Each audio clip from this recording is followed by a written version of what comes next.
जों दाबो एलायन्सआवनो दं गभर्नमेन्टआ एखेलागैनो दं नङा होमबा 5 बोसोर जोंना कमप्लिट जागोन नङा होमबा दा फैबाय थानाय बिटिसि नेक्स्ट बिटिसि इलेक्शननि थाखाय प्रिपारेसना आलदा आलदा सोलिनानै दं बिजेपिआबो खालामगोन जोंबो खालामगासिनो दं नङा होमबा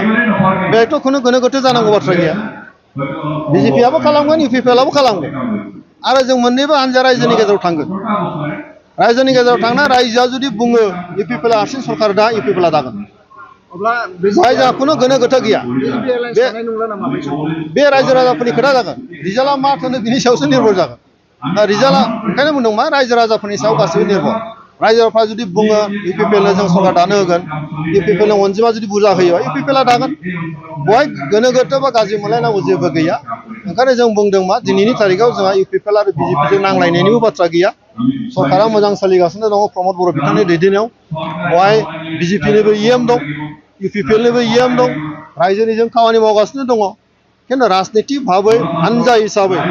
बयबो राजनितिक हानजाया गाव हारसिं सरकार दानो लुबैनाया थाखागोन बेथ' नियमखा बियो ओंखायनो हयथ' बिजेपिआबो होनदों जों हारसिं दागोन जोंबो होनदों जोंबो हारसिं दागोन बिपिएफआबो होनदों हारसिं दागोन खिन्थु आल्टिमेटलि बिनि गोहोआ सोरनाव बिनि गोहोआथ' आइएफआ रायजो राजाफ्रासो नङा होमबा जाय भट होगोन बिसोरसो दा गतिके जोंहा मोनसे बिसास दं इउपिपिएलआ जे फैबाय थानाय 25आव रायजो राजाफोर जोंखौ अनगोन ओंखायनो बे बिसासखौ लानानै जों बुंदों मा इउपिपिएलआ जों आरोबाव सरकार खालामगोन बिटिसिआव दायो लांदां जागासिनो दङ मोनसे इएम सोरखौबा सोलायनायनि डिसिसन दङ नामा दा बेथ' सोखागोनानो खारन बोसोरसे एसे बारा दंबावो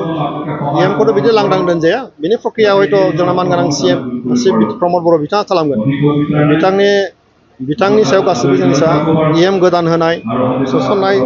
दाननाय बे गासिबो माने चिफनि सायाव निर्भर खालामो बिथाङा जि खालामो बेनो जागोन